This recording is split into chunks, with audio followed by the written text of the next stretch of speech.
اپنے بیوی اور بچے واپس لینے کے لیے رسول اللہ صلی اللہ علیہ وآلہ وسلم سے مدد کے درخواست گار ہیں۔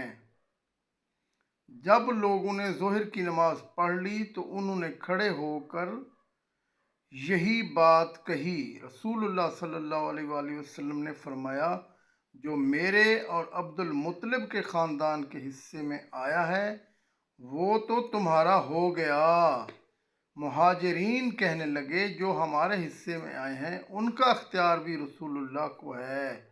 انصار نے بھی کہا، جو کچھ ہمارے حصے میں آیا ہے اس کا اختیار بھی رسول اللہ صلی اللہ علیہ وآلہ وسلم کو ہے۔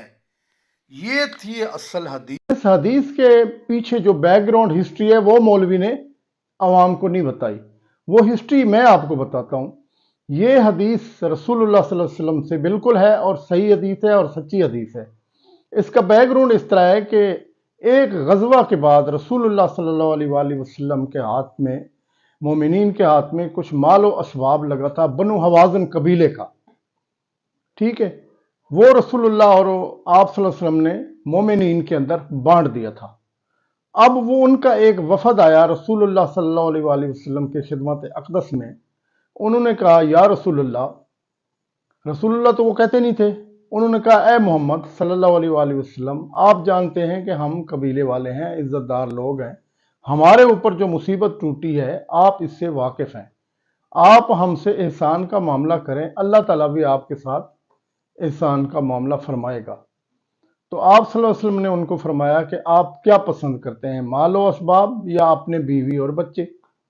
تو انہوں نے کہا کہ جی آپ نے اگر ہمارے اوپر چھوڑ ہی دیا ہے تو ہم اپنے بیوی اور بچوں کو پسند کرتے ہیں۔ تو آپ صلی اللہ علیہ وآلہ وسلم نے وہاں فرمایا کہ جو مال غنیمت یعنی کہ میرے حصے میں آیا ہے اور عبد المطلب کے خاندان میں آیا ہے وہ تو میں نے تمہیں دے دیا۔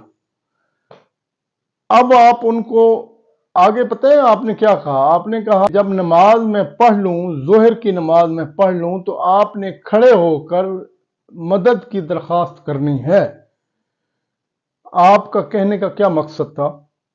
کہ سارے مومنین ہوں گے جن کے اندر مال و اسباب ان کا غنیمت کا تقسیم ہو چکا ہے، ان کے سامنے جب یہ مجھ سے مدد مانگیں گے ظاہری طور پر تو میں یہی کہوں گا کہ میں نے اپنا مال جو میرے حصے میں آیا ہے ان کو دے دیا، ان کو واپس کر دیا۔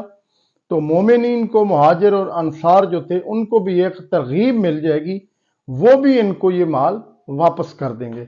چنانچہ اسی طرح ہوا، جب آپ صلی اللہ علیہ وآلہ وسلم ظہر کی نماز پڑھ لی تو ان میں سے وہ لوگ جو تھے، وہ وفد والے، وہ کھڑے ہوئے، انہوں نے کہا، ہم مومنین سے اپنے بیوی اور بچے لینے کے لیے رسول اللہ صلی اللہ علیہ وآلہ وسلم سے مدد کے درخواست گزار ہیں۔ یہاں یہ آپ جملہ سنیں، انہوں نے کیا کہا؟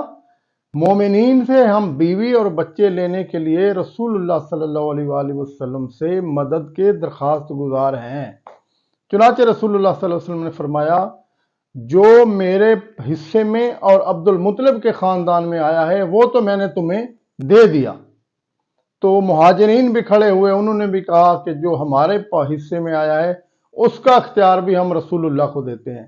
اسی طرح انصار بھی کھڑے ہو گئے، مہاجر بھی کھڑے ہو گئے، انہوں نے بھی کہا جو ہمارے حصے میں آیا ہے اس کا اختیار بھی ہم رسول اللہ صلی اللہ علیہ وآلہ وسلم کو دیتے ہیں۔ تو بیک گراؤنڈ ہسٹری یہ تھی اس حدیث کی، یعنی کہ ان کے اوپر ایک مصیبت آئی جنگ کے اندر، ان کا مال آپ کے پاس غنیمت کے طور پر آ گیا، اب وہ چاہتے تھے کہ ہمارے بیوی بچے واپس آ جائیں۔ یہ مدد تھی تحت الاسباب، اور وہ کس کے پاس جاتے؟ نبی صلی اللہ علیہ وسلم تو سامنے بیٹھے ہوئے تھے، کمانڈر ان چیف تھے، انہوں نے آ کے آپ صلی اللہ علیہ وسلم سے مدد کی اپیل کر دی۔ مجھے بتائیں اس سے دعا کہاں ثابت ہو رہی ہے؟ شیخ عبد القادر جیلانی کے مزار پہ آپ جا کے منہ رگڑتے ہیں، ناک رگڑتے ہیں، کہتے ہیں کہ ہمیں دے دو، تو یہ کیسے ثابت ہو رہا ہے وہاں؟ وہ تو آپ صلی اللہ علیہ وسلم زندہ بیٹھے تھے، آپ سامنے بیٹھے تھے، اسباب تھا، مال تھا ان کا، وہ مدد مانگنا چاہ رہے تھے، یہ مدد تو ظاہری اسباب کے تحت تھی۔ آپ لوگوں کو شرک کی دعوت کیوں دے رہے ہیں؟ اور پھر آپ حدیث کے اوپر جناب حدیث کو جھوٹا گھڑ کے ادھر ادھر لوگوں کو اس کا آدھا ترجمہ بتا کے، نہ اس کا سیاق و سباق بتا رہے ہیں، نہ اس کی بیک گراؤنڈ ہسٹری بتا رہے ہیں، آپ لوگوں کو گمراہ کر رہے ہیں اور سامنے ان کے آپ نعرے لگوا رہے ہیں، بیوقوف بنا رہے ہیں آپ عوام کو۔ کہاں سے آپ مفتی ہیں؟ کون سی اسپیشل ڈگری آپ نے مدرسے میں اسپیشل خدمات انجام دے کے جو ہے نا وہ ڈگری حاصل کی ہے؟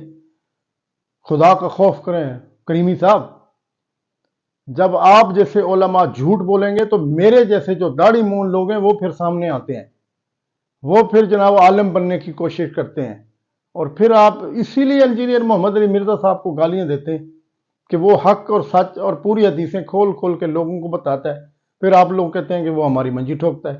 تو منجی آپ کی ٹھیک ٹھوک رہی ہے، کیونکہ آپ جھوٹ بولتے ہیں، عوام کو دھوکہ دیتے ہیں۔ یہ جو مدد قبیلہ حوازن کے لوگوں نے مانگی تھی تو ظہری اسباب کے طور پر تھی، نبی صلی اللہ علیہ وسلم سے انہوں نے مدد مانگی تھی کہ یا رسول اللہ ہمارے بیوی بچے واپس کر دیں۔ اس میں یہ کہاں سے ثابت ہو رہا ہے کہ آپ دربار پہ جائیں اور مدد مانگ لیں؟ ایاک نعبد و ایاک نستعین کو آپ فٹ کر رہے ہیں مزاروں اور درباروں کے اوپر۔